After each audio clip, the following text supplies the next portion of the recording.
I am here to discuss the so-called flying saucers. We know now that in the early years of the 20th century, this world was being watched closely by intelligences greater than man's. Did the CIA write Wind of Change by the Scorpions? As humans busied themselves about the various concerns, they were scrutinized and studied. Dr. Loeb, what percentage chance do you give it that you have indeed uncovered extraterrestrial or non-human technology? With infinite complacence, people went about their affairs, yet across an immense ethereal gulf, intellects vast and unsympathetic drew their plans against us. All of a sudden, a stick out of nowhere landed right in front of us, and there was no tree, nothing overhead. Something threw it at us. Yeah. All things unexplained. So some of that, I think, sir, we'll save for closed session.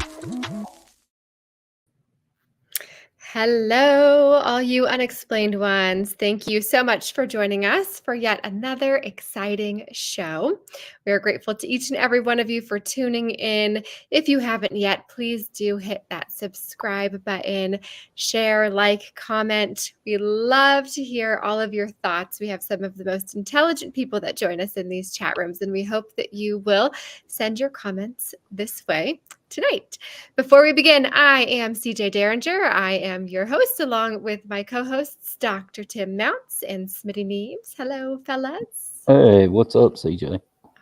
Not much. I'm super excited for this show.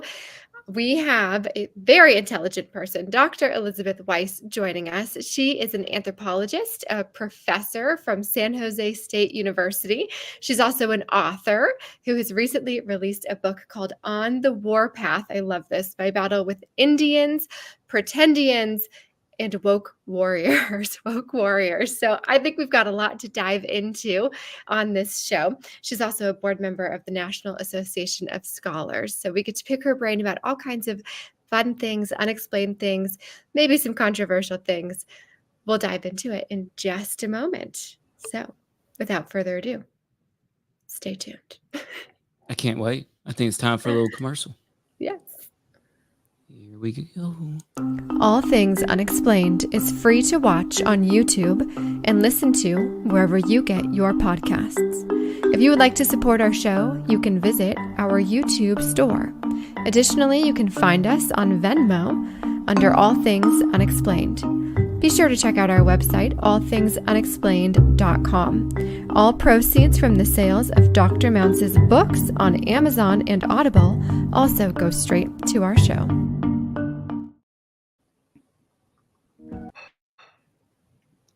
Hooray. All right.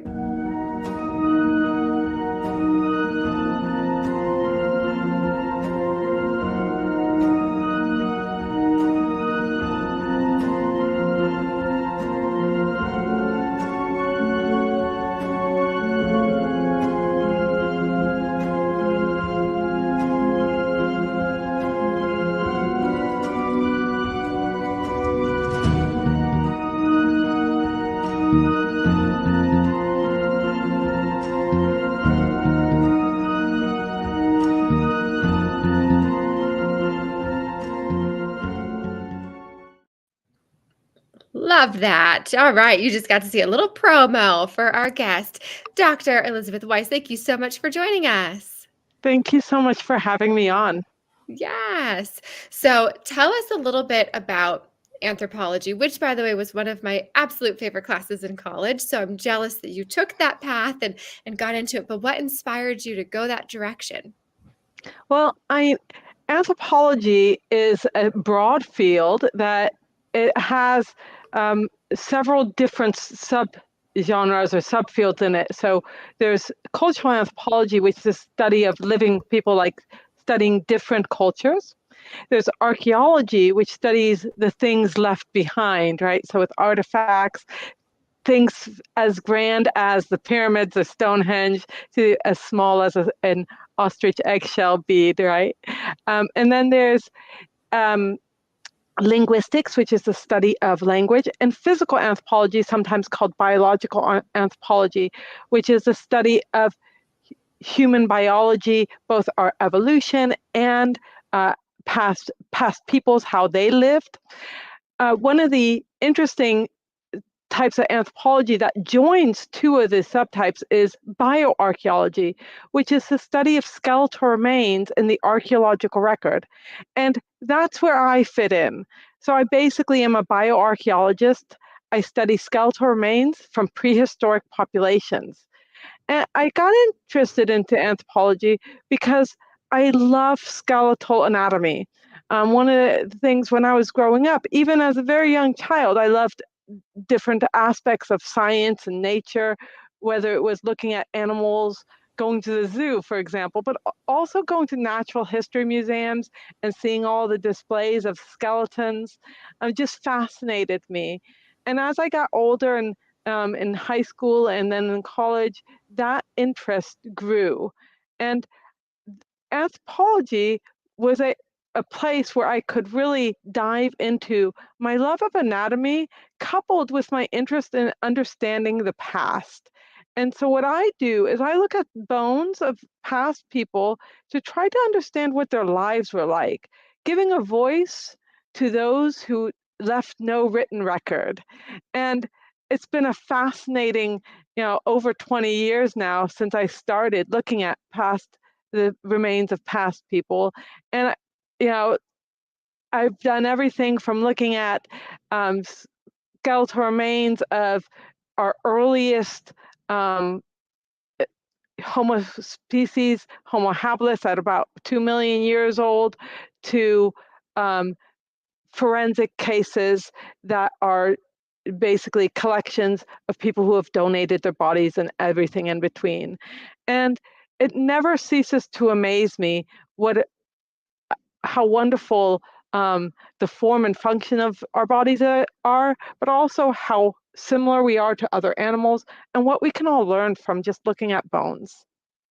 That is so fascinating. And every time I hear about these discoveries where they have found some sort of bones that they are able to carbon date or what have you and could tell us about what people did in the past, it's unbelievable to me. I mean, it's really exciting when those types of things happen. Are you typically on these archaeological digs? Are you doing the aftermath of looking at the bones? Where does your role? So what I did in my early career, I did go on some excavations. I spent 2 months in Kenya in field school. So there we looked at a 5,000-year-old burial site is one of the things we did. I've also spent time in the field in California and Big Sur doing an excavation of a pre-contact Californian Native American site, and I have even excavated on more urban campuses like Stanford on pre-contact California sites.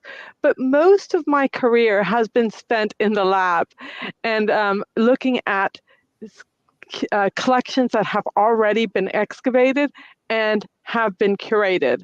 So one of the things that a lot of people don't know about American anthropology is that most of our collections are actually what we call salvage sites. They're collections that have been excavated to prevent the destruction of them. For example, when the highway system was built, many sites were exposed, and there was basically two options. You either, bulldoze over them or you excavate them.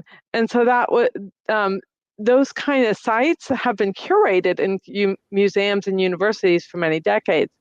And at San Jose State University, I curated one of the largest skeletal collections of pre-contact Native Americans west of the Mississippi from a single site.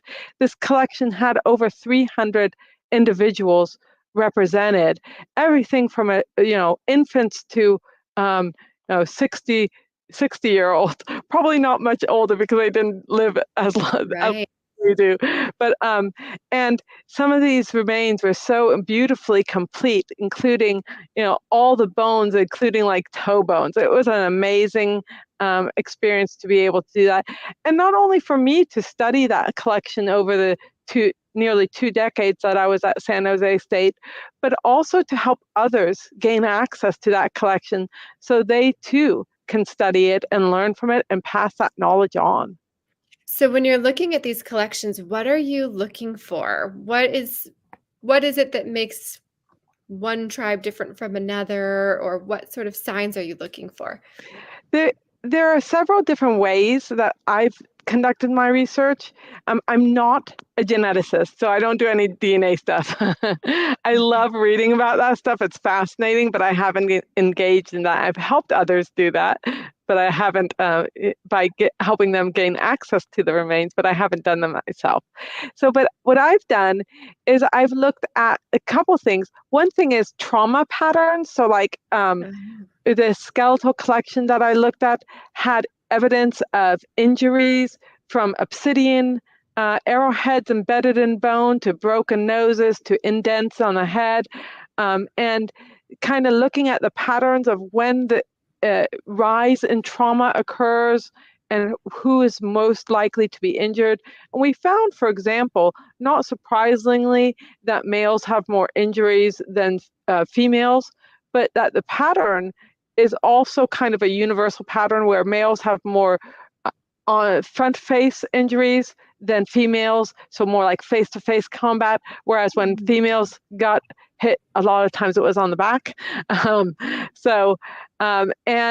that fortunately, children were almost always excluded from having these injuries, so they protected their children. That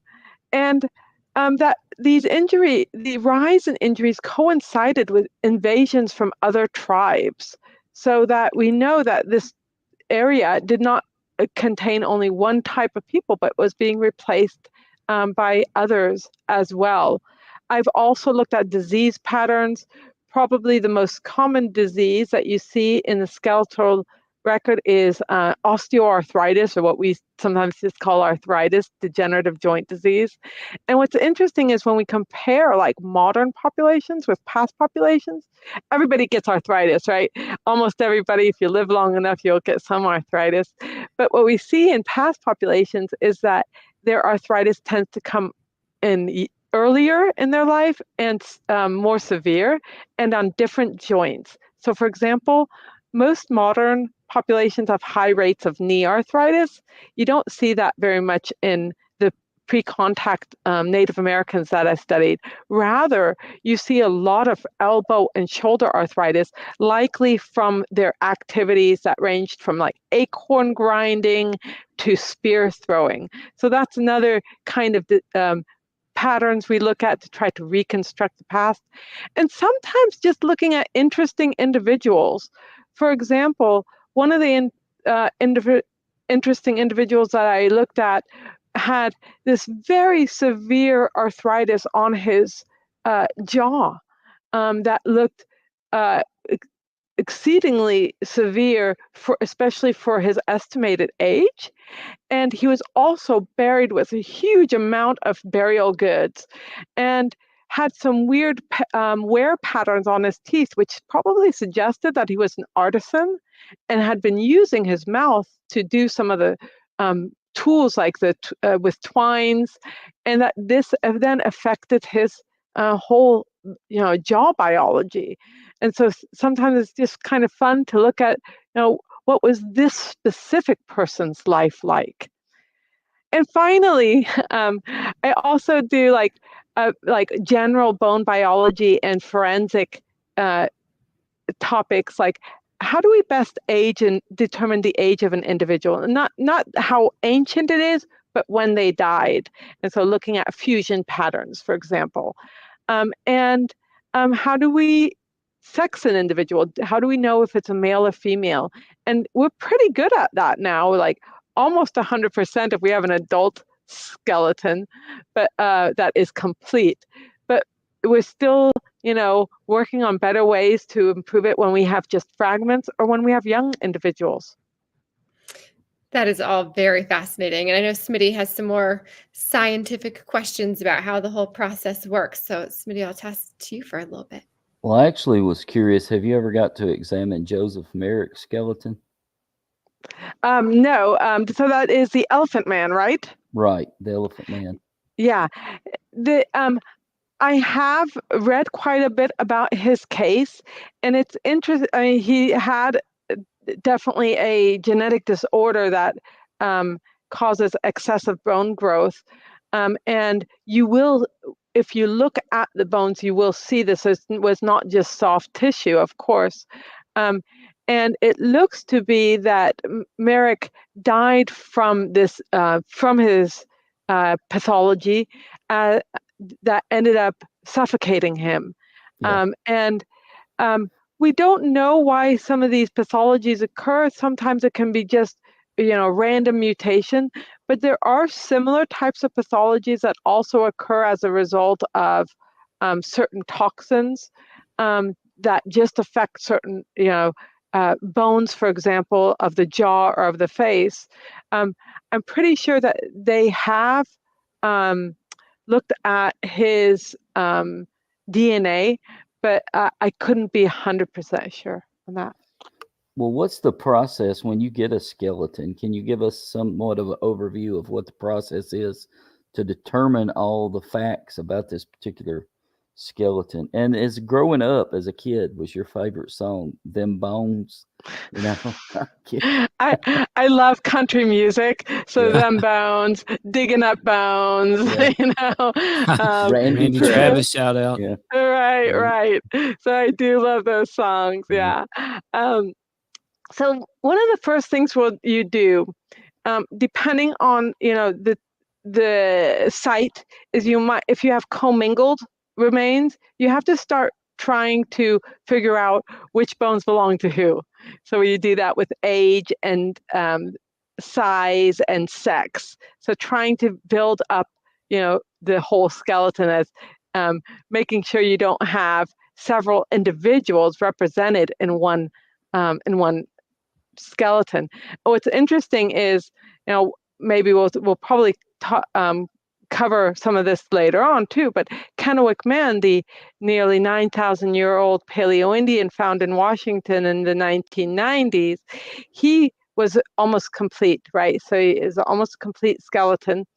And yet he was taken away from access from the scientists and held by the government, who was letting people, various religious groups, visit Kennewick Man for their religious purposes, not only Native Americans, but also like neo-pagans. And one of the first things that was done after these various groups were visiting Kennewick Man was the group of scientists did an assessment of the skeleton, a reassessment of the skeleton, and they noticed that 2 of the leg bones were left leg bones. So somebody had swapped one of the Kennewick Man's bones with another one, and they didn't get the side right. So things like that. So figuring out, what bones belong with who, right? But then afterwards, you really want to start with doing things like determining the sex of the skeleton, is it male or female, determining the age of the skeleton, and we're really bad at age determination or age estimation. We're pretty good at sex determination, right? Especially if we have an adult. But for example, we're good at saying, if somebody is not yet grown up or grown up, but once all their bones have fused, it's kind of hard to tell if somebody is 50 like me or 65, know. So we're not that good at that. But then go ahead. So go ahead. I was going to ask you if Native American women's teeth in the Midwest, were their teeth down because they chewed? I always heard that they chewed hides to soften the hides up, and that their teeth would be worn. Actually, almost all prehistoric populations have a lot of dental wear, but definitely many of the Native American populations, pre-contact populations, had excessive dental wear, whether it's from hide preparation, which they did, or sometimes it's a grit in their food that is either added to help grind it. Sometimes it's opening shellfish with their teeth, right? or eating shellfish that has a lot of grit. The population that mainly looked at was the California population, which was pre-contact. It was non-agricultural, but so you might think, oh well, they would be really healthy, but they had a lot of dental wear. They didn't have a lot of cavities, because what happens when you wear your teeth down, you basically are wearing them down faster than a cavity can build. Right. But basically, what happens is you get a second layer of dentin below to protect the pulp, and then a third layer. But if this doesn't happen quick enough, you will get an abscess where bacteria has entered into the tooth cavity pulp, and then it can enter into the bloodstream, of course, and cause sepsis or blood poisoning. And it is pretty well documented that in pre-contact America and in many prehistoric populations, dental disease was the #1 killer, just because of this blood poisoning. So yes, we definitely look at that. And so we look at disease patterns. We look at whether there's trauma, whether this is a single population or not. So, we obviously can use DNA to help us figure out some of these things. But sometimes, DNA is expensive, more expensive than just looking at a bone, time consuming, and it doesn't always work. So, sometimes the DNA is not preserved well enough. But also, when you do a DNA study on a sample to try to figure out where it's from, or how old it is, or whether it's a male or female, like in young individuals, you don't always test the whole sample, because, like every individual in the sample, you test 1 or 2, maybe a half a dozen if you have a lot of resources. And so what we can do to look at whether people are related is we look at their traits. We look at whether they have shovel-shaped incisors or not, whether their incisors are flat or whether they have a ridge on them. We look at whether they have what we call a metopic suture, which is a suture that separates the frontal bone, the left and right, which is just normal variation, right? So, but if you look at it, about 30 of these traits, you can then draw a family tree and figure out, was this one population? Was this 2 populations? Did populations change over time? And we can reconstruct this site, because many sites are not a moment in time, but they span. So in the San Jose site, for example, the Ryan Mound spans about 2,500 years or so. So, you can't just look at one skeleton or a handful of skeletons and say, okay, this is one population. You have to look at as many as possible to reconstruct that that location. Well, I'm going to give it back to CJ, but thank you. Yes. Yeah. And for anybody that is tuning in live with us, if you have questions for Dr. Elizabeth Weiss, please do put them in our chat. We're going to try and pull those in for our listener questions later. But at this point, I'm dying to dive into this book that you have written, because the title alone tells me that you have experienced probably a few bumps in the road in your anthropology journey in terms of people that you've interacted with, and maybe there's been some pushback on your work. So tell us about your book, what inspired it, and what people can expect when they read it. Okay, so first thing I want to say is that the book is written for a general audience. So if you're listening and you're thinking, oh, it's an academic book, I'm not going to be able to read it, like I wouldn't be able to read a textbook on physics, right? It's not like that. This is written for a general audience. I tried to make it as jargonless as possible. And my husband, Nick Pope, proofread it and gave me some pointers whenever I got to academies. So, so basically what happened is there's a law called the Native American Graves Protection and Repatriation Act. And there are state laws that are similar. And the Native American Graves Protection and Repatriation Act is called NAGPRA. And so like the state law of California is called CalNAGPRA. And this law is in order to repatriate or rebury. So repatriate basically means to give bones back, to give skeletal remains and artifacts like funerary objects or sacred artifacts back to a modern tribe that is linked to the past collection.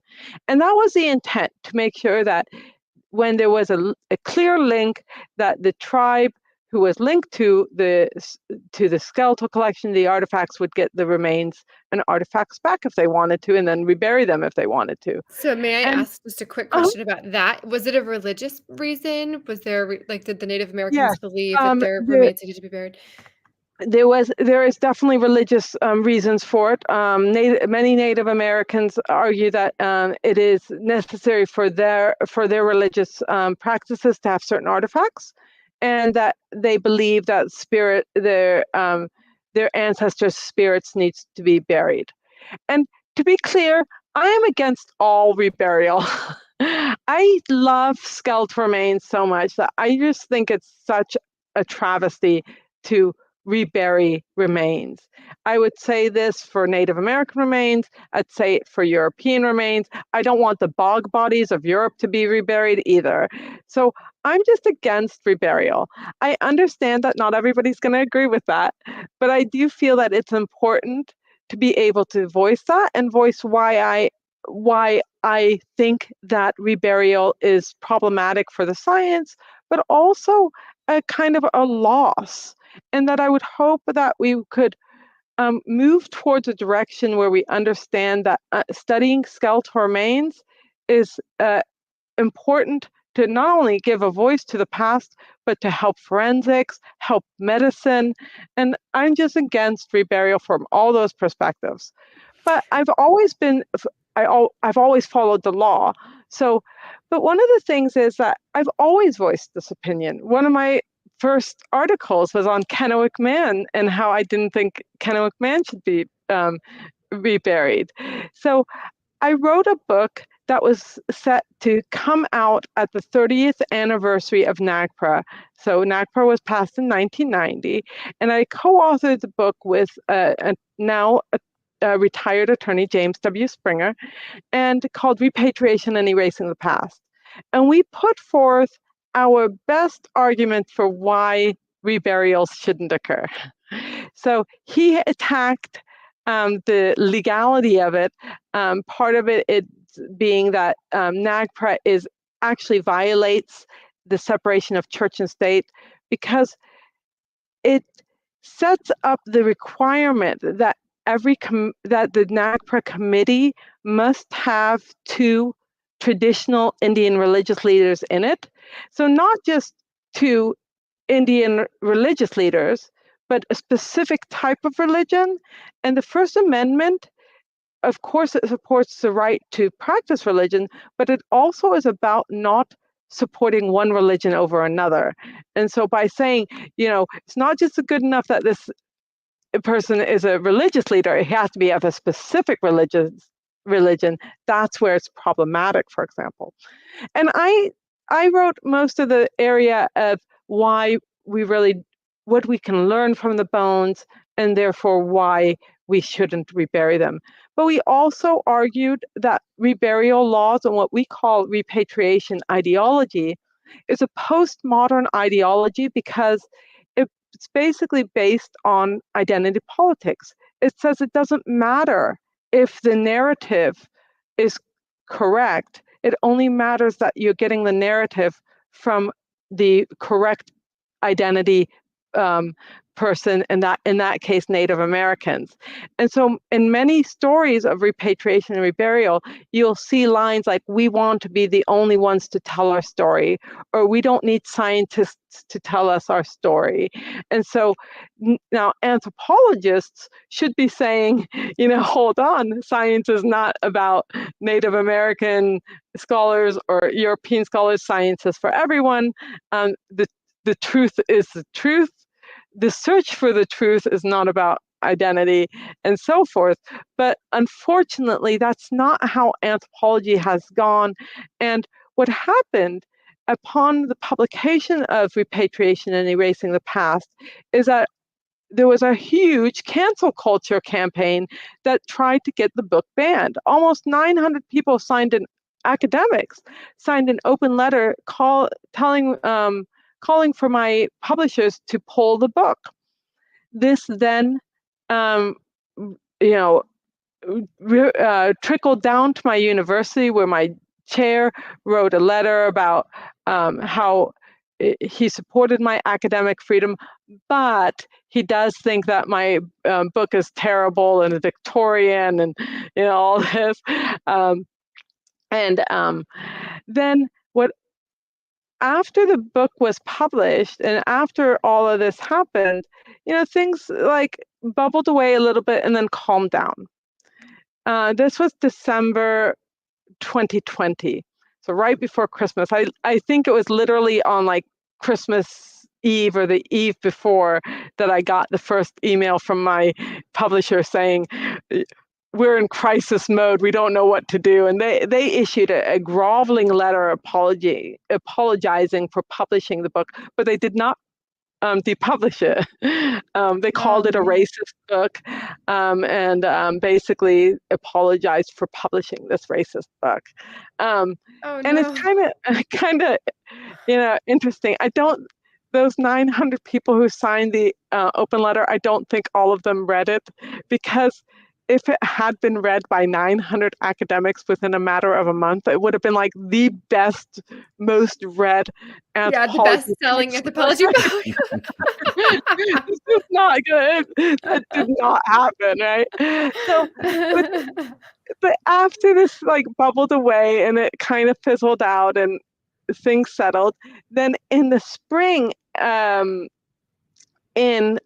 April, I was to give a talk, and of course this is during COVID era, so it was on Zoom. It was a conference, Society for American Archaeology, which is the largest of the academic or scholarly archaeology conferences in the U.S. I gave a talk that said, and I can't remember the exact title, but it was something like, we shouldn't let creation myths determine our repatriation. We shouldn't let creation myths sneak into our science, kind of a thing. And so I gave the talk, and the talk was basically about how if we're going to make reburial and repatriation decisions, then those decisions should be based on science. It should be based on, DNA studies, on historical documents, on biology, bone biology. They shouldn't be made based on myth.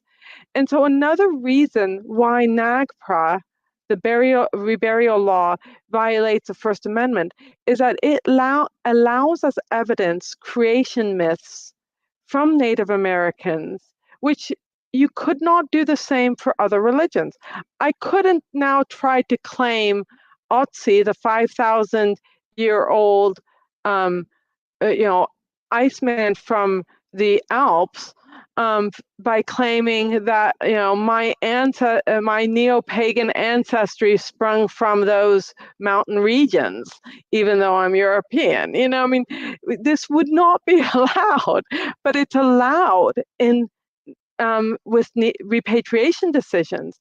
And so my argument was that although I'm against reburial and repatriation, if it has to be, we should still make them based on the best evidence possible.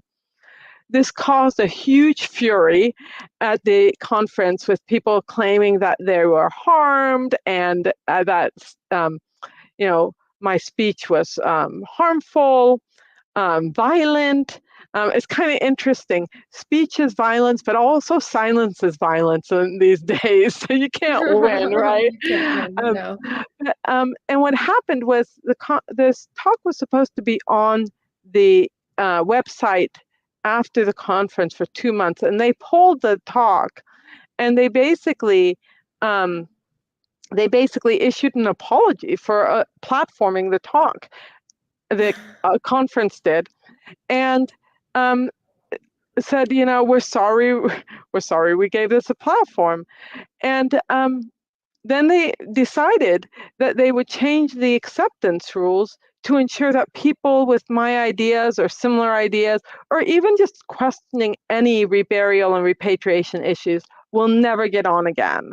That was basically the end outcome. But what happened during that time when this cancellation arose is I started noticing that there were all these, what I call neo-tribes of anthropology that have sprung up that just kind of I didn't notice. For example, the Queer Archaeology Interest Group decided to write a letter against my talk. So did the Black Trowel Collective. So did the, Latina, Latine, Latinx anthropology group, like all these, what I would call identity politics interest groups came up. And that showed me that anthropology and archaeology has really taken a turn where now it's not about only the Native American narrative that they're saying, you shouldn't disagree with that because they are an oppressed people and we should accept their narrative, but really that anybody with a victimology or victimhood status needs to have their voice heard kind of argument. And so we get people no longer interested in reconstructing the past and trying to really tell the story of how past people's lives were lived, but rather putting their own identity politics onto the past. And you get archaeology like through the queer lens, where they look at every site trying to find evidence that there was queer, queer Neanderthals, or and this is definitely has taken anthropology astray.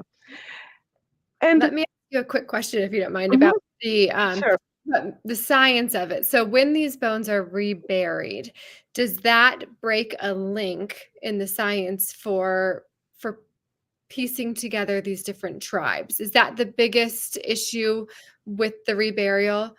Yeah, so I think the biggest issue is it's a loss of data, and whenever you have a collection, you can restudy it over and over again for new hypotheses. But also we've seen new types of data. DNA wasn't around in the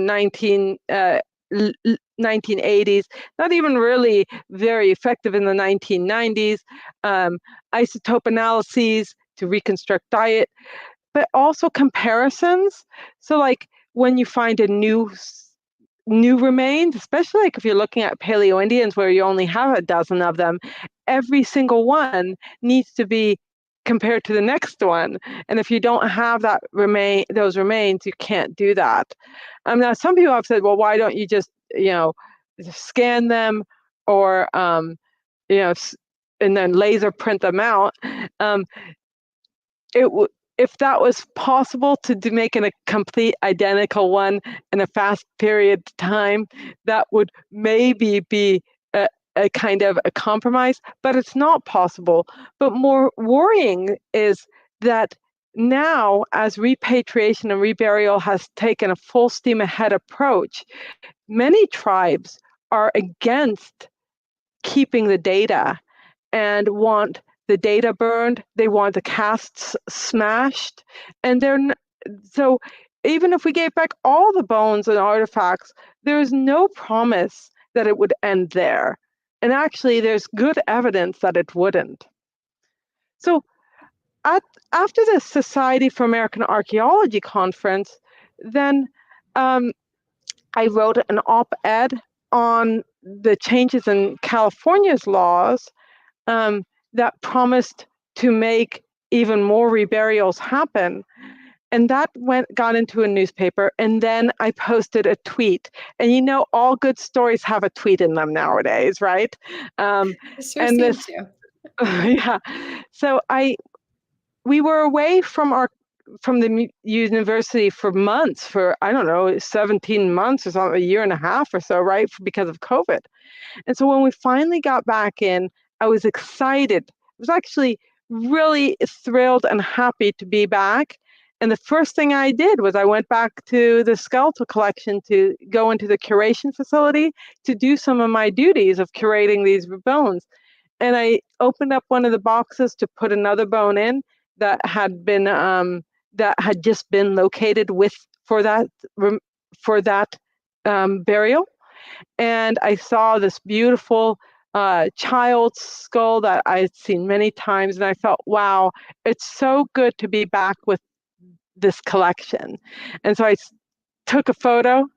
I posted it online, and I said, "So good, so happy to be back with old friends." And Didn't go well. This didn't go well, and it's kind of interesting because actually, if you look at how many negative comments my op-ed tweet had, it had many more, but it was the photo that caused my university to decide to take retaliatory actions against me, and they locked me out of the curation facility. They literally changed the locks, and they basically said that I was not to have any access to any of the materials inside that room. Some of those materials were not Native American. And so, for example, it took me 10 months to get access to a collection from Carthage, which I should have been able to have access to right away, regardless. Carthage has nothing to do with the Native Americans, right? It's Tunisia, for Christ's sake. So, but it took me 10 months. But this retaliatory action led me to file suit against my university, San Jose State University, and fight for my rights to get the Carthage collection, to make sure that they don't take me out of the classroom, which they were threatening to do, and to and continue my career. Unfortunately, it's because Native Americans, you cannot sue them. They are immune from suit. It complicated the success of my case. But I did have many successes, including getting that Carthage collection. And so all of these different experiences led to this new book, yes? That's right. So all of these experiences led to the new book. And I decided to call it On the Warpath, My Battles with Indians, Pretendians, and Woke Warriors, because I felt like, in a way, this last 3 years, that's what I was. I was like on this path with all these battles coming at me from, one after another. And it didn't even stop after the case. Most recently in 2023, October, something like that, 2023, I was canceled from the American Anthropological Association for a panel that I was going to present at. The panel altogether was Let's Talk About Sex, Baby, why biological sex remains an important analytical variable in anthropology. So I was going to be the biological anthropologist talking about it. There were cultural anthropologists who were going to talk about it. I think there were 4 of us all together, all of us women. The abstract, the panel got accepted. And we were all ready to fly to Toronto to give our presentations. Mine was titled something like No Bones About It, Skeleton, Sex and Skeletons as Binary People May Not Be, or something like that, Yeah. And basically, they canceled the whole panel because they said that sex is on a spectrum and that our panel would cause harm to the LGBTQIAA+ community and other anthropologists. So once again, it was these neo-tribes showing up saying, we don't want anybody's disagreement. And Heterodox Academy, which is where I spent the last year as a fellow here in New York City, they have a Center for Academic Pluralism. Heterodox Academy rescued that panel and put it on as a Zoom. Not nearly as much fun as it would have been to go to Toronto and meet these other female anthropologists who are willing to fight the good fight that biological sex is binary, and then have some drinks afterwards. But still, it was important to do. So for those that were going to purchase this book, are we going to hear some of these stories? Are we going to learn more about the anthropology behind it? What can we expect from the book? Yeah, so in the book, I give a little bit of how I got to anthropology and how I got to San Jose State, and how this was really a dream job for me, and I was so happy to be there. And you know, for many years, they were very happy to have me. And one of the interesting things is, you know, I got in quote unquote trouble for the photo. They had many times throughout my years at San Jose asked me to pose with skeletal remains for just these types of reasons, Right. to I'm promote sure the field, looking at right? that particular photo, I thought to Right. myself, I'm certain that many archaeologists, anthropologists, what have you, have taken similar photos to this. I'm not sure why Right, this is so exactly. harmful. I think had I not been in the media for being against repatriation, it probably wouldn't have been even noticed, quite honestly. But I also talk about the problems in academia in general, issues like how we've started to coddle our students and not treat them like adults. My perspective is, like, I know some people are like, oh, students aren't adults, they're still kids. My perspective is that they're young adults. And, you know, what I think, and I could be wrong, but this is my perspective, is that you treat them like adults and they will rise to the occasion if given that opportunity. Not always, but enough times that that's what makes it worth it. And so I write about my years living on campus as a faculty in residence, and my experiences with students in that kind of environment. I also write about the different controversies in anthropology. You know, of course, the sex binary, sex spectrum issue, but also the various other cultural relativism issues that seem incongruent. For example, you know, we have these kind of weird things in anthropology like queers for Palestine. How did we get there, right? Feminists who embrace World Hijab Day. So I investigate, you know, question how that comes about. There's a group for everything. Yes. I dive into the collection that I curated's history and the likely outcome of this collection, and the laws about the reburial laws, but also some of the tactics that Native American tribes and pretendians, people who pretend to be Native American tribes, take to try to stop legitimate research. Sounds like you've had an uphill battle. Yes. Well, Tim, I know you've got some hot takes for Dr. Elizabeth Weiss. Yes, I do, and we're pleased to be joined by anthropologist Dr. Elizabeth Weiss, author of On the Warpath. Thanks so much to Elizabeth for being here with us. And you mentioned a tweet earlier, and I don't know if anybody noticed, earlier in our Elizabeth Weiss promo, we had a little tweet, and I love this tweet because it directly relates to our show and you. I'm going to put it up on the screen. I don't know if anybody caught this tweet. Some things in life are more important than UFOs or Chinese spy balloons. Happy Valentine's Day to Elizabeth Weiss. And let's just say we've talked a few times about UFOs and Chinese spy balloons on this show. So yes, actually, that photo was taken the day Nick and I got married. That's what I wore to the courthouse. That's what we wore when we got married. But it's funny because, you know, Nick has been very supportive throughout all of my my troubles.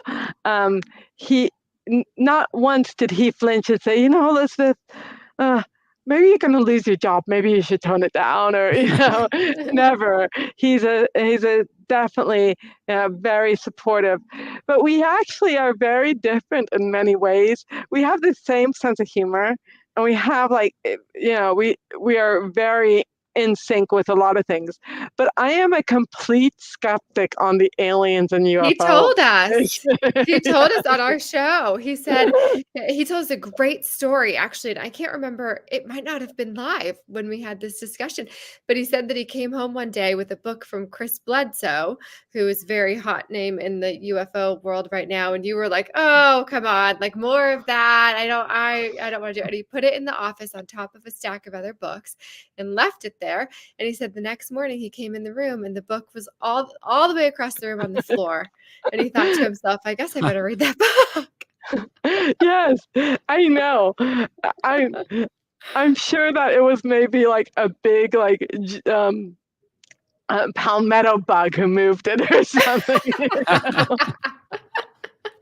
Lots of earthquakes in California. Lots of earthquakes. Yes, it was something like that. You secretly read that Chris Bledsoe book, didn't you? And dropped it on the floor. I actually think it was in my office.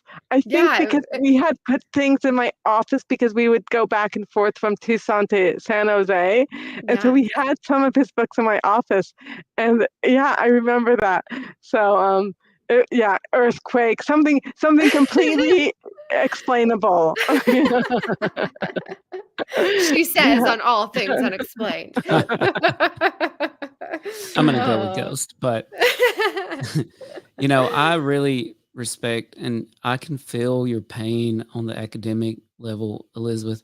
I have presented at academic conferences before, and basically I can't really go back because they don't really do scientific presentations anymore, which is really frustrating. So if I go to a conference on kinesiology, I know I'm not really going to see any kinesiology studies, biomechanics, things with data, that sort of thing. It's all going to be very different stuff. And you talked about coddling our students.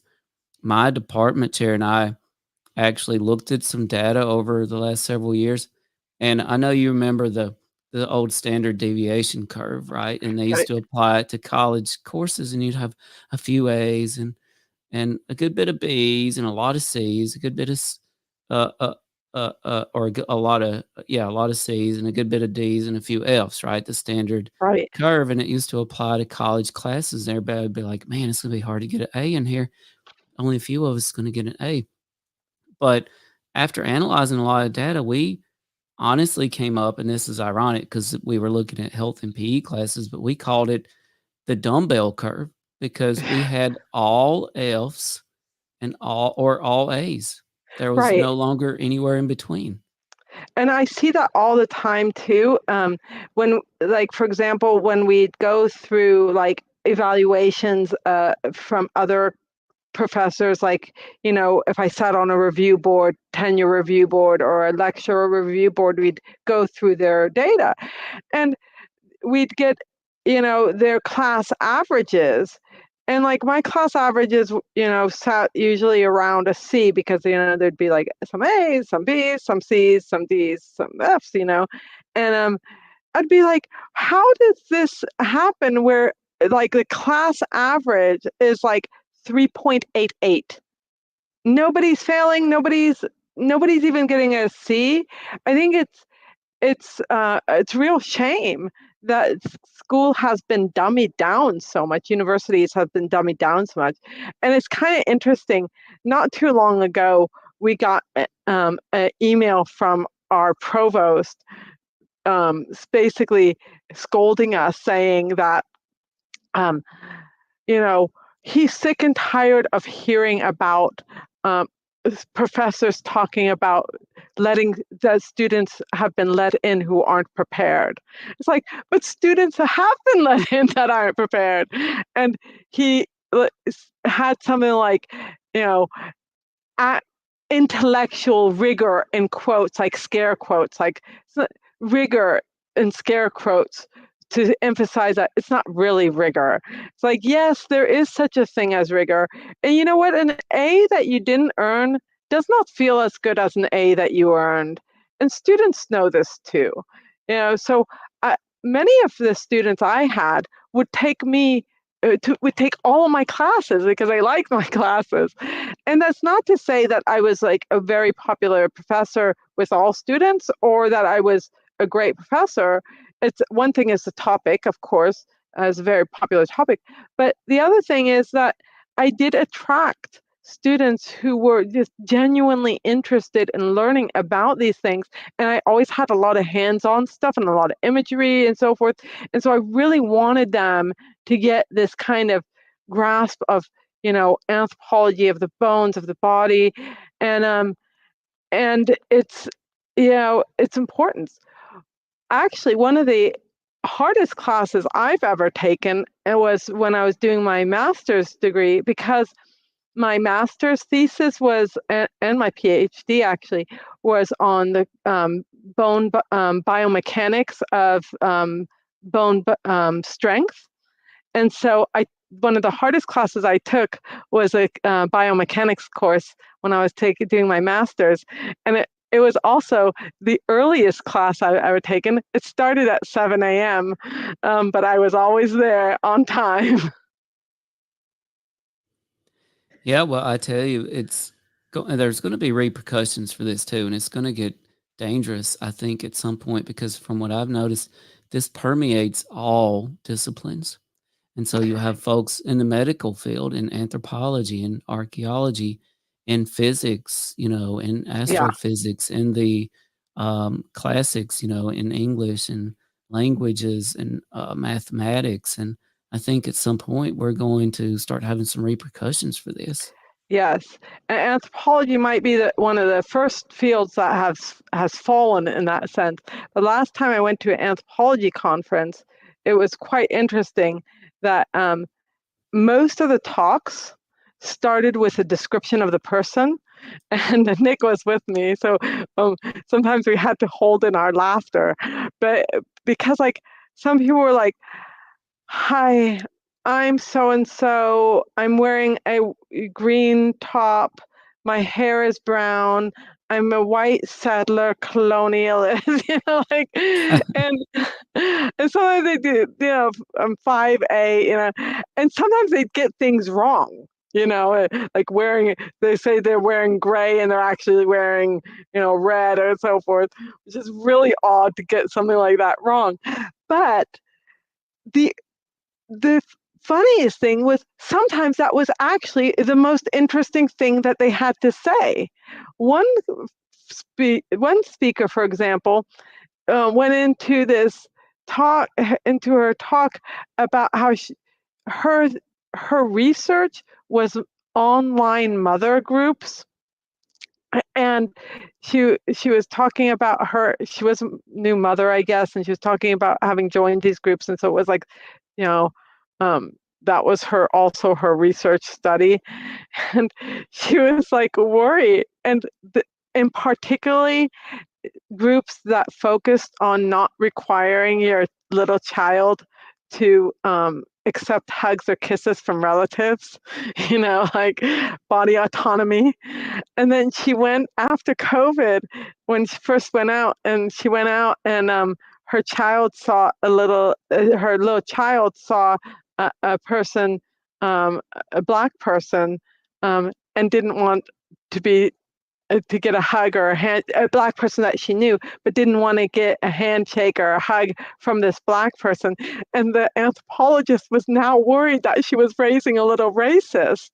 And it's like, no, you have just spent a year probably telling your kid that if they don't want a hug or so, then they don't have to get one. And now you're putting this value on it because you think it's racist. The kid probably has no sense. It's just a stranger to the kid and doesn't want to be touched by it. That's fine. But it was kind of funny how that all imploded on her because she had been so worried about child autonomy. And then when the first time she goes out into the public without just her family members and sees somebody she knows of a different color, the kid doesn't want to hug. And then she's like, oh no, what have I done? This is not science. This is Dear Abby, or Dear Anne, right? Anne Landers question. Dear It's Abby, not that's science. funny. Yeah. Yeah, and Ann Landers, I remember Ann. Well, we do have a few hot takes for you here, Elizabeth, if you're up for that. Yeah, absolutely. And, I want to lighten things up here a little at the start because anthropology and archaeology, they play a major role in the media and pop culture. So, Elizabeth, what do you think? And I'm dying to know, usually when I do these sorts of things, CJ has no idea what we're talking about. So let's see. Elizabeth and CJ, we'll do both of you. Better movie, Stargate or Planet of the Apes? Planet of the Apes. Absolutely. You want my opinion? Yeah. I haven't seen either. Sorry. I knew it. Next question. I have to agree. Planet of the Apes, the Charlton Heston. Yes, the original Charlton Heston, and I love the ending when she's. So I don't think it's way at the ending, but it's close to the ending when the ape woman calls him ugly. Calls Charlton Heston ugly, kind of turning the tables on what is attractive and what is not. But I've never even heard of Stargate. What? So that's a big thing. Nick Pope has seen Stargate, I guarantee you. Yes. I've seen Stargate.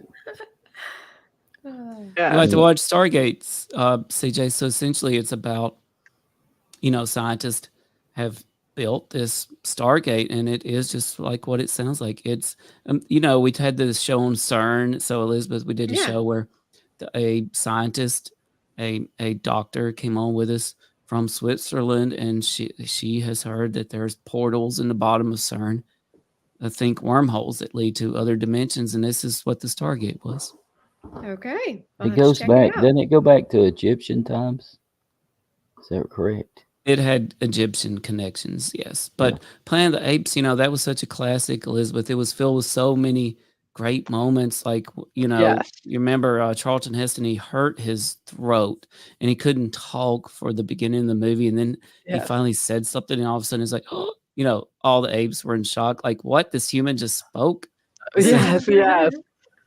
And so actually, we aren't that different from the apes anyway, so it's actually quite believable. Oh yeah. I mean, so it makes you wonder. We may actually retouch on that in a minute. So I'm going to kind of stick to that trend here. Better movie, Raiders of the Lost Ark or The Mummy? Raiders of the Lost Ark.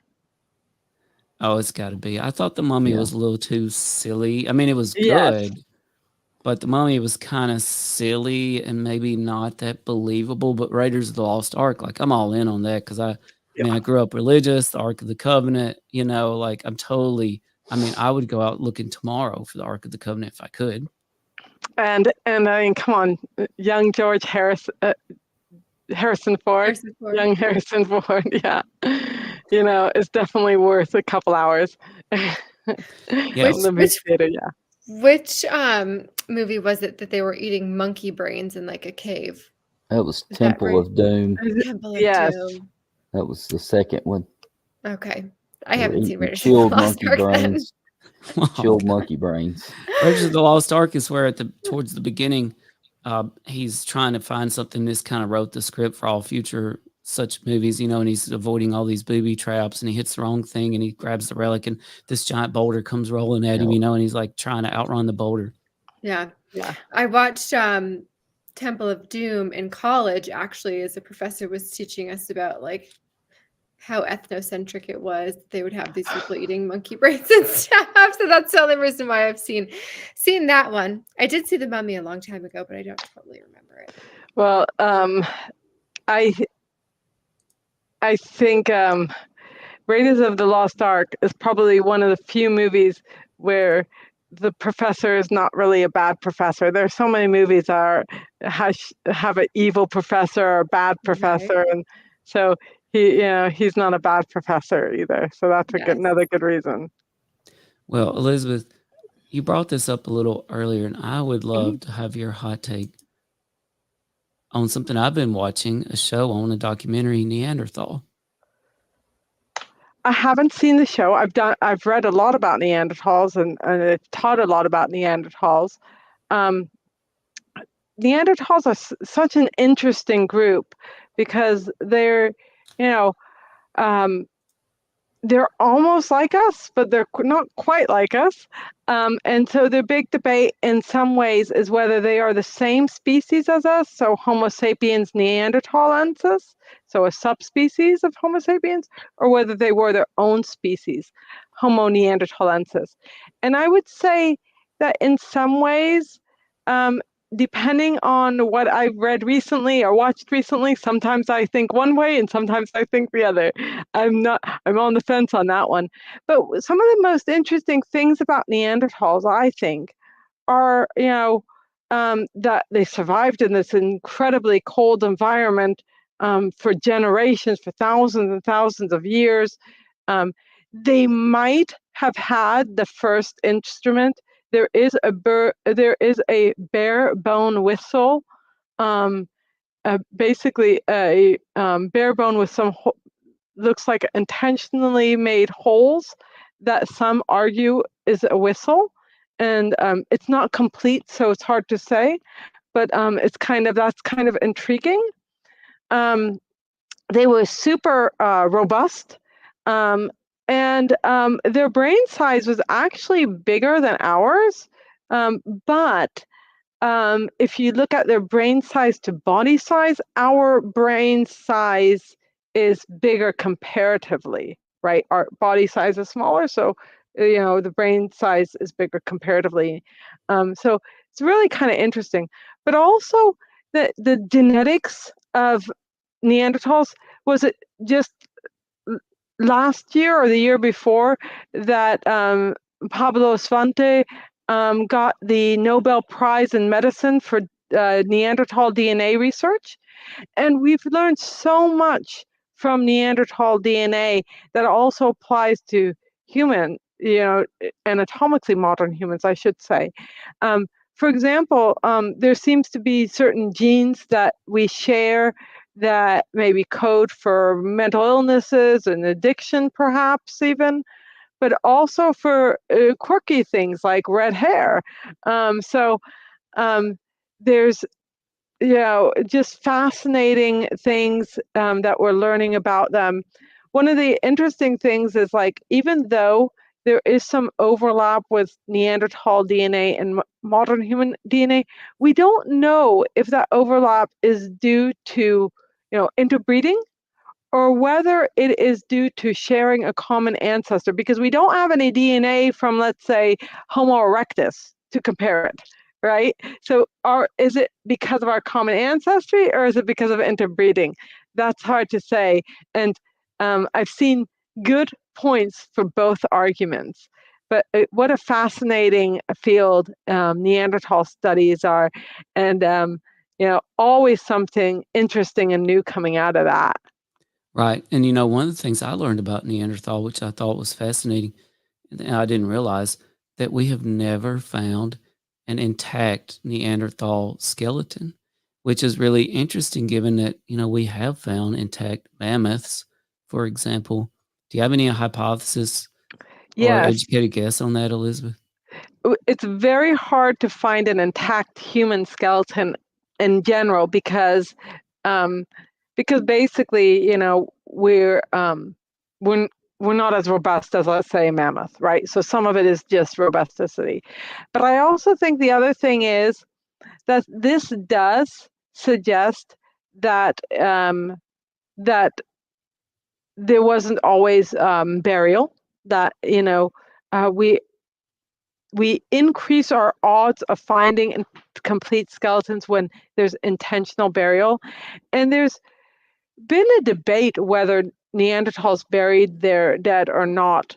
There is a famous flower cave burial site, but then others have pointed out that the pollen that looks like it's a burial site actually might have been related to just pollen drift in the cave, because they didn't initially test the whole cave. So that's still up in the air. But the other thing is animals, scavengers, if the remains were just in caves and not buried, then you might have scavengers attacking those bones. And we have a whole science of what happens when after death called taphonomy. And it's basically the science of what happens from death to discovery, and shows like all the things that can go wrong to prevent a perfect preservation. And so I think that, looking at the different animals that were around in Europe and in the Near East might have played a role in the fact that we don't have full, complete Neanderthal skeletons. The other thing is that they seem to have had a lot of injuries, and so that might have played a role. They didn't use throwing weapons yet, so this put them in close contact with big animals when they were hunting, and so this would suggest that sometimes they'd get trampled and so forth, and then those bones wouldn't preserve either. So just a lot of things like that might be the explanation. Yeah, and they actually brought up another hypothesis on this show that I'm watching this documentary about Neanderthals for the flowers at the what they think is a burial site, and that is they discovered this animal, some sort of weasel or something, that tends to burrow and bury and bring and drag along flowers and plants with it. Right. And rodents can do a lot of damage to skeletal remains. And sometimes forensic anthropologists have mistaken rodent gnawings for knife wounds. So, rodents it can be very destructive. But it also reminds me, I have a home in Tucson. It also reminds me of pack rats, right? And they can build their homes, their little middens of junk and so forth. I think the oldest pack rat midden that has been excavated, they dated back to like 1,000 years. So like some of these, rodents are very clever and, can easily change the environment. There's also the Homo, I think it's Homo naledi, who is in the cave sites from South Africa that Lee Berger discovered, and he had suggested that these might be early ritual burials at around 200,000 years ago, but others have suggested that maybe it's rodent activity that took those bones in. And that's a very likely possibility. Those are the only other bones that are in those caves are rodent bones. Right. I think that's a brilliant hypothesis. And, Yeah. I think it's telling that rodents outlived and survived all these mega creatures and megafauna. Yeah. I mean, yes. it wasn't these giant creatures and the dinosaurs and the mammoths that kept going on. It wasn't the Neanderthal either. But rodents. They little proliferated. And I think that was a great they're proliferating still, right? They're proliferating still. I mean, they big time. not only in Tucson, but right here where I am. I'm sure there are a lot of my little rodent friends scurrying around in the subway tonight. Well, that was a great point you had about scavenger damage being confused with injury or something else. And you brought up the Clovis culture. And I want to put a little image on the screen because I would love your hot take on the Clovis culture. And if you think that this is an accurate depiction of early people's interaction with the mammoth. So yeah, they're it's basically hard hunting to it with say. spears here or some sort of weapons. Yeah, we do know that there has been some big game hunting from the Paleo Indians. Our earliest Paleo Indians would have coincided with some of our big megafauna. So, for example, some of the earliest are like 12,000 years old. So that is still, it is overlapping in that time period of the megafauna. There's suggestions, although, there's a lot of debate that megafauna were actually in part went extinct because of they were hunted down. Others think by those, using the Clovis culture. Others think that it was climate change. It probably was a combination of both.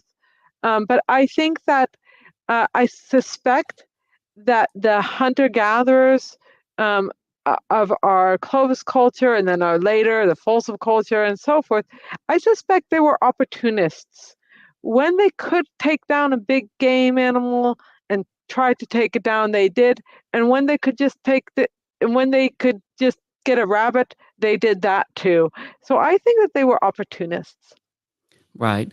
I think that's a good theory. And speaking of theories, nobody really knows exactly what did happen to these mega creatures and these Neanderthal. And what do you think happened? With Neanderthals, I'm pretty sure what happened was a combination of the anatomically modern humans outcompeting them, maybe even fighting with them, but definitely outcompeting them with weapons that could be used from a distance, and so they weren't getting injured as much and had a higher rate of success with hunting. That might be. The other thing that could be is that they interbred with humans, but was much smaller gene pool, and therefore their genes were swamped out, and we get those, the small percentage of Neanderthal genes in our gene pool, but the anatomically modern humans was much bigger population, and so you get this basically take over from that. I think that those two scenarios, or a combination of those, is very possible. With the megafauna, I think there's good evidence to suggest that humans could have played a key role in eliminating the megafauna, but that climate change also played a role with that.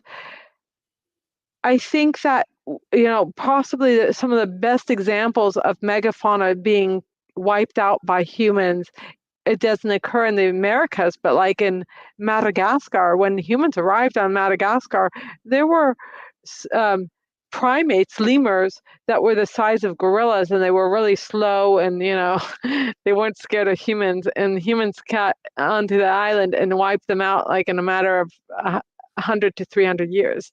So it's not impossible that humans did in the megafauna too. Yeah, and the Galapagos, similar Yes, Galapagos, situation there. right. So we have good historical, prehistorical, and good archaeological evidence for it, fossil record evidence that this happened, and so I think that that's it's a plausible scenario.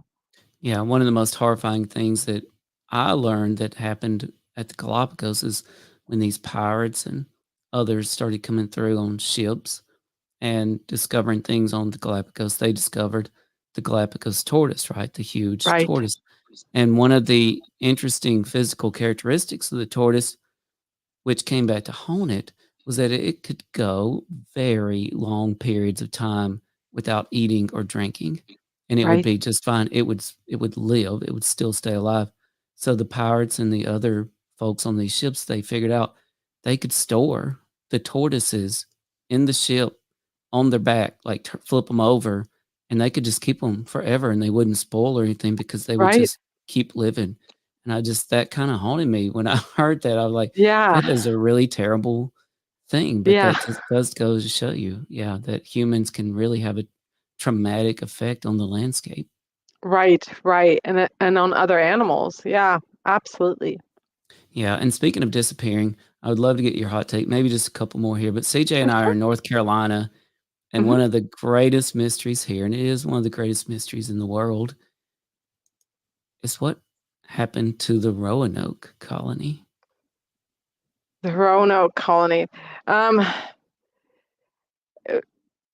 The name rings a bell. Give me a little bit of background again. I'm So drawing a blank. No worry, I threw that one in there. So Roanoke was one of the first colonies settled here in North Carolina. And by all accounts, it was kind of a thriving, bustling situation. But then all of a sudden, they just kind of disappeared, dropped off the map, stopped communicating with England. And Oh, and yes. somebody carved something in the tree. What was that, CJ? It was, oh, come on. I'll think of it. Somebody carved No something idea what you're in a talking tree. about. None. No, it's coming back to me now too. Yeah, no, I do know the tale, or the history of it a little bit. I have no idea what happened, but throughout time we do have some colonies that, if there's a small colony and a disease comes in and it just wipes them all out. Another, possibility is that they get to a point of famine, or that then they leave. And we have this in some of the Native American tribes of the Southwest, where they just kind of abandon the site, and because the land is not producing enough anymore. So I wouldn't be surprised if something like that happened, but depending, again, it's hard to say if they all died, and then who would be the ones to bury them and, ensure that their remains would be discovered. It's hard to say. Oh, sure. And apparently it was Croatan, Croatoan, was the sole complete word found on Roanoke Island by John White on August 18th, 1590, in his search for the English colonist, including his granddaughter, Virginia Dare, whom he had left there 3 years earlier. Yeah. Dare County. I see. These things are falling into place now. Now Yes. you're Yeah. getting it, CJ. Yeah. It's very, very odd, but I really, it is one of these mysteries that we might never find out what happened. Yeah. And so you did talk about Neanderthal earlier and some missing links and things. And, we mentioned Otzi, the Iceman. Right. And I would love to put up an image of Otzi, the Iceman here real quick, which, I just think is super interesting. The oldest preserved human body is that of Otzi, a 53-year-old wet mummy that was found still partially encased in glacial ice in northernmost Italy in 1991. Yes. Can we just note the outfits that these people are wearing in this particular picture? Yeah. I know your eye is drawn to the mummy, but check out those 1990s outfits. Since are they anthropologists, or are they going to a Richard Simmons workout session? I actually think that those might have been the people, the alpinists who discovered Otzi, because of course, they thought he was. I mean, people come out of the ice all the time who died there, right? Yeah. And so they didn't think it was a 5,300-year-old remain at first. They thought it was somebody fairly recent. Sure. That's how well he was preserved.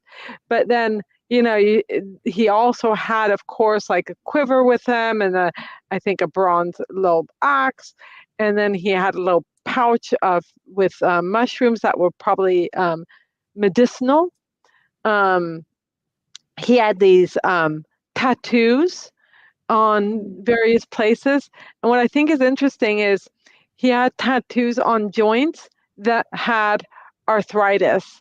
So obviously it had a connection. Likely they thought that those tattoos might help the arthritis. Now, if you're tattooing yourself, or somebody's tattooing you, it probably does take your mind off of the arthritis while it's occurring, but it's not going to help any afterwards, right? Especially 5,300 years ago. I'm assuming it might hurt even worse back then. Yes. And I know Otzi, there was a massive fight over him, because the Italians wanted him, the Austrians wanted him, and they came to the conclusion of where should we put him on display, and he's still on display in the I think it's a Tyrol museum. But they go back and forth. It goes back and forth so that they share them. But fascinating individual, and really, it kind of turned things on. Changed the narrative because it pushed back the Bronze Age to an earlier point because his tool was made out of bronze. They didn't think that they had bronze that early. And he had some injuries. He had a injury, I believe, on his shoulder, maybe even a arrowhead embedded in his shoulder. But he did have an injury on his shoulder. I believe it was an arrowhead embedded in there. And that reminds me of something one of our listeners said a while ago. It seems like life was pretty tough for these ancient people. Is that how you would sum it up? Or have you, in your experience and your research, Elizabeth, have you noted any evidence of what we might consider a good life? I would say that life was much tougher. And you have, it almost doesn't depend on where you look. So let's say, the California site that I looked at, the Ryan Mound, which is in the Bay Area, which is likely one of the most luxurious places to live in regards of climate, food, right? In prehistory, it was never too hot, not too cold, had lots to eat, had the ocean food, had lots of benefits. And yet what we find is, as I mentioned earlier, their teeth were worn down excessively. They had abscesses that likely killed many of them. They had very severe arthritis for their relative young age. So arthritis that we would see maybe in 70-year-olds, they were seeing in 35-year-olds. They had injuries that ranged from, of course, like obsidian arrowheads embedded into bone, but also, broken arms that weren't set and various other things like that. So their life was tough. But then if you go and look at other places like, like the Paleo Indians, like Kennewick Man, he had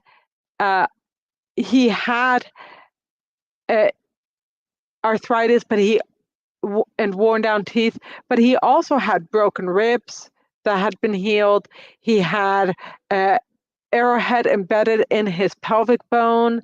So again, not a very good life. And then if you look at the mummies of, for example, of the North, like the Inuit and the Aleut of the mummies up north in Alaska and the Aleutian Islands, they have osteoporosis really early on because they were not getting enough calcium and vitamin D. But then also they had high levels of parasites like trichinosis from eating undercooked fish and polar bear meat, and lots of injuries from their falls and just their environment. And so I think that we should sometimes count our good fortune, because we are living in kind of this life of luxury that no one in prehistory would have been able to live. No, that's right. And, not to start anything here, but I was noticing these footprints. I think they're called the Latoli footprints. Yeah. I'm going to put them up, and I think that they say they date back to 3.5 million years ago. Yes, so these are the Latoli footprints of Tanzania, and they're made in volcanic ash, which means that, 3.5 million years ago, some little hominids, some little early humans walked across still warm volcanic ash to make these footprints, and then it cooled. And the good thing about volcanic ash is that you can date it because it's radioactive dating. So you have radioactive isotopes like carbon isotopes that change from one to another over time, and that's how you date it. And in volcanic ash, it's potassium and potassium argon that is used to date. And so we have a very good dating on these Laetoli footprints. What's interesting about the footprints is that it really shows that we started walking upright around 3.5 million, maybe even 4 million years ago. This was way before we had a big brain.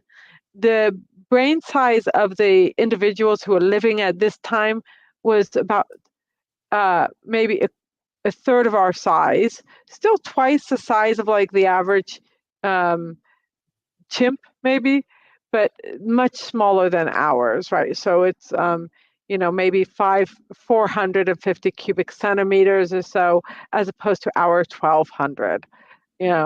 So but the other thing is that it does suggest that this was a small family group, because there's some bigger footprints and some smaller footprints, and there's even kind of a pattern where it looks like almost like a child followed in the footprints of tried to step in the same footprints of their parents. So that's kind of a cute little anecdote there. And these are one of the only set of footprints we've ever found. There are some footprints in Mexico, I believe, or New Mexico. I can't remember, that some people have estimated to be 22,000 years old.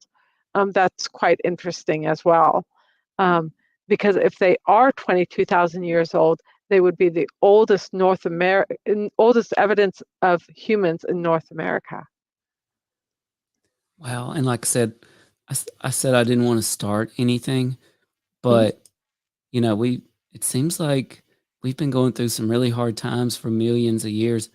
It almost makes you wonder, wow, how did we ever come through that and get to where we are today? Yeah. I'm not saying it was aliens. I'm not saying it was aliens, but George Tsoukalakis might say it. I had to. I'm sorry. I had to. Thank goodness for our big brains. We figured out a lot, but also some good fortune. The Ice Age was a really miserable time, and then it ended, which gave rise to the ability of us to think about things like, figure out things like, farming, agriculture, food availability, right? But I also think that, I'd like to think that even if we were faced with really hard times again, that we would be able to overcome those. And, it really isn't that long ago that we faced hardships. Even if you look at just 500 years ago, there was life was a lot harder, maybe even 150 years ago. So I do think that we are more resilient than we give ourselves credit for, even if right now we're kind of being, riding this easy wave. Right. And maybe we'll have you on some other time to talk about ancient apocalypses with us, but we won't get into that. We won't get into that tonight. We're so pleased to have Dr. Elizabeth Weiss with us tonight, anthropologist, author of On the Warpath, which you can pick up in the link in the show description. Just click on it and you can buy it right now. It'll probably be at your house in a couple of days. And if you live somewhere lucky enough, a drone might deliver it sometime tonight for you. We know. And Elizabeth, it's not often we get an anthropologist on the show with us. So I would like to close the hot take segment with one final hot take from you. Okay. And a personal favorite subject of ours, of course, Bigfoot. Sasquatch, Gigantopithecus. Yes. What's your hot take? So out of all the paranormal things that I think could be true, Bigfoot would be the most likely. And here's why. Because we are still discovering a variety of species in parts of the world. I don't remember what year it was, but maybe it was 2 years ago. They talked about they have found 40 different new species in the Amazon of various reptiles and amphibians, birds, whatever. And I think, if there is anything that is likely to be true, it's going to be that we find a new species. And why not have it be something like a Bigfoot, we could be one of, in my mind, a variety of things. It could be a type of very smart bear. And I actually think that we don't give animals enough credit. I always think, like, if you're going to think, how smart is that animal? My feeling is, give it more credit than you think it deserves, because that would probably be the more correct answer. But it could be primate. It could be, something like else. But the other thing is that there are some animals that their skeletal remains look remarkably human when you see the skeletal remains, because of size and because of their actions. In Africa, big cat bones are oftentimes confused with early human bones because they're so similar. The leg bones, because some of the big cats get on their hind legs scratching a tree, right, or climbing up a tree. So they have some of the same biomechanics. So, I'm not saying that, like, hook, line, and sinker, I believe it, but I'm saying that if there's any other paranormal that is going to turn out to be accurate or true, I'd place my bet on Bigfoot. Well, that's great, because you're saying there's a chance, so we'll take it. We'll run with that, yes. Well, I think we do have a listener question that we would like to get in here before we let you go. So this comes from Joel Martin, who has been very active in our chat. Thank you, Joel. And Joel, I will go ahead and watch Stargate. Thanks for forcing me to do my homework. Okay, so Joel says, within your study of bones, have you ever seen any unknown marks, like bite marks or massive breaks where there shouldn't be? Oh, you know what? I have seen some very interesting breaks or unknown marks that I thought, what is this? What is this going on here? And I'll give one of the best examples that I can think of is one of my last studies was actually about this huge bump on the back of the skull that I was looking at, about a 2,000-year-old skull, and it had this golf ball size bump on the back of the head, and I'm like, what is that?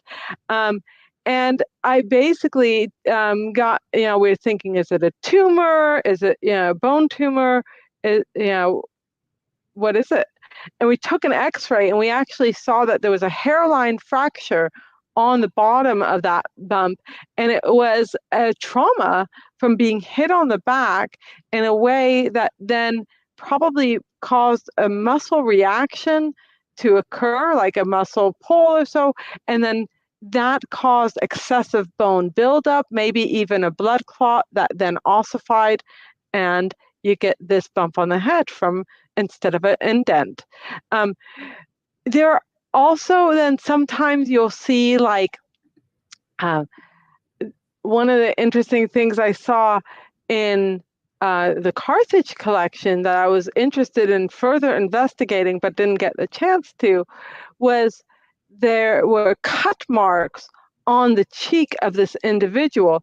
I think that they were trying to drain some infection on this individual, and this individual also had a trephination, so a cut hole on the skull, and I had never seen these kind of cut marks on a cheekbone before. So that's another example. Why would they have done that? Was it successful in a sense, because they did have some healing, and why was it done? So that's another thing. So when you look at these skeletons, every time you look at them, you see something interesting and something further to explore. Sometimes it's, learning more about human variation. For example, some people have a hole in their sternum, their breastbone, where people have mistaken that for a bullet hole, and it actually is just a naturally occurring hole that has no impact. But knowing that has actually been very important for people who do surgery, and for acupuncture and other things, because if you go through that hole accidentally, you can kill the person right away. And so anthropologists were the ones to discover that the sternum sometimes has this hole that's just variant. So there's all sorts of things like that. Wow, that is incredible, and certainly good information to know for Yes. surgeons and acupuncturists. That's scary. So what a great question, and this has been such a fantastic conversation. You are an expert in this area. It's been fun to hear your answers to so many things that we brought to you. Tell our listeners where they can learn more about you, follow your research. What's the best way to get in touch? So I have a Twitter account, obviously. It's not banned yet, so. And my Twitter handle is at Weiss Unburied, all one word, all lowercase, Weiss Unburied. I also have a website that the link is on the Twitter account, and I have you can buy the book through Amazon or any of the online sellers. It sells from the pretty much all the online sellers. On the Warpath, my battles with Indians, Pretendians, and woke warriors. Wonderful. And again, we have a link in our chat here if you want to pick up that book today. And we appreciate you coming on. We do have some merchandise for sale as well. I saw Dr. Mounts put his hat on there in our YouTube store. Super fancy. We've got some good stuff there. I love my mug. I use my mug every single day. So we do hope that all those of you who are listening will support us as well. Check out our YouTube store. You can also check out our new website at allthingsunexplained.com. We appreciate everybody for tuning in. Please do like, subscribe, share, comment, all of those fun things so that we can keep producing these wonderful shows with such intelligent people like Dr. Elizabeth Weiss. We are so grateful for you. Is there anything else you would like to share before we sign off for the evening? No, any other questions that come in, people who watch this and have other questions, feel free to, put them in the comments on the YouTube. If you do that, I do look at those and then answer them. And I also, if you have questions and on Twitter, feel free to send a tweet, and I do answer questions on those too. Yes. Great. And we do appreciate all of our comments that we get on YouTube. And we're grateful to everybody that keeps an open mind and that stays positive. And of course, we're always open to feedback too. We don't ignore those comments, but we have a really wonderful community of people here that are, I would say, enlightened. We had somebody on our show, Becky Cook, who's a Bigfoot expert, and she once told us that her mom always told her our brains are a lot like a parachute and they work a lot better if they are open. So we've got to be open to each other's ideas and preferences. So thank you all for joining us. We have some big shows coming up. We'll be hopping on Cosmic Convergence show next weekend. We have some other great guests coming on ours. So we hope you all will join us. Tim, I'm going to throw it to you for last words. All right. Thanks for joining us on this episode of All Things Unexplained, where we explored anthropology and beyond with our esteemed guest, anthropologist Dr. Elizabeth Weiss. We hope you found our dive into the depths of human history as fascinating as we did. Don't forget to subscribe, like, rate, comment, share. Check out our YouTube store. You can pick up one of these cool hats and lots of other things. Join us next time as we continue to uncover the unexplained. But until then, get off your screens. All right, head out into the woods, go squatching, get out somewhere dark, away from the light pollution, look for UFOs, watch the sky. While you may not find a Bigfoot, you may not see a UFO, you might just find yourself. Thanks, everybody. Good night. That must be New York, where I'm hearing those sirens in the That's background. my cue for the outro, the sirens. All things unexplained. What's your hot take on Travis Taylor?